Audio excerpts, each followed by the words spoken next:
Mapapagod din ang mga yan. Kakachismis. Kapag ikaw ay nasa tama at katotohanan, lalaban kang parang agila sa uwak, maniwala ka. Paano bang lumaban ang agila sa uwak? Kasi ang uwak, sasakayan sa agila. Ayan, katulad yan. Pag sakay niya sa agila, tutukain yan likod ng agila. Pero yung agila, pansinin po ninyo, ay, hindi makikipaglaban ng head-on yan.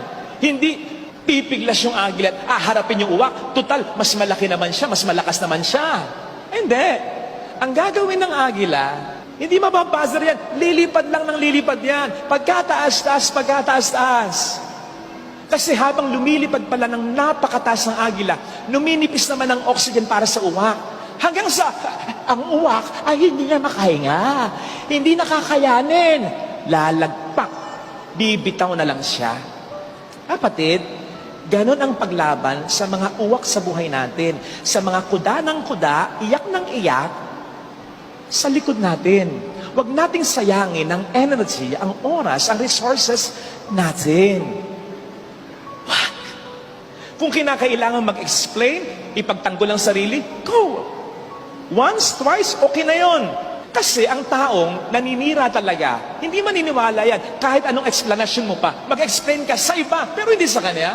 Kung kinakailangan mo magdemanda, kung sa tingin mo dapat magdemanda, idedemanda mo. Pero huwag mo nang isipin yung demanda mo. Mag-flourish man o hindi yung demanda mo, okay lang. Basta, huwag mo nang i-focus ang mundo mo sa kanya.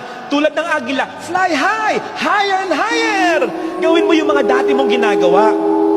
Lalong-lalo na yung kinaiingitan ng mga gumawa ng kwento laban sa'yo. Kung ano yung kinaiingitan nila, mas gawin mo.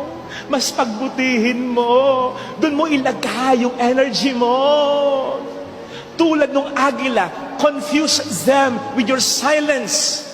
And then shock them with your success. Lituhin mo sila ng katahimikan mo. Yung uwak, litong-lito. Tinutuka niya yung agila, tahimik lang yung agila. Sabi siguro ng uwak, ano ba ito? Manhid pa ito? Tok, tok, tok. Hanggang sa, hindi na ka makahinga. Nasurpresa siya. Ang taas-taas na pala ng lipad ng agila. Lituhin mo siya ng katahimikan mo hanggang sa surpresahin mo na siya ng tagumpay mo. Mars, ganyan lang ang gawin mo. Promise. Tandaan ninyo na kahit nasa tama tayo, kahit ang kwento ay hindi totoo, masasaktan pa rin tayo. Hindi pa rin ganun kadali yon. Lalong-lalo na kapag yung mga kwento-kwento at paratang ay galing sa mga taong hindi mo inaasahang panggagalingan.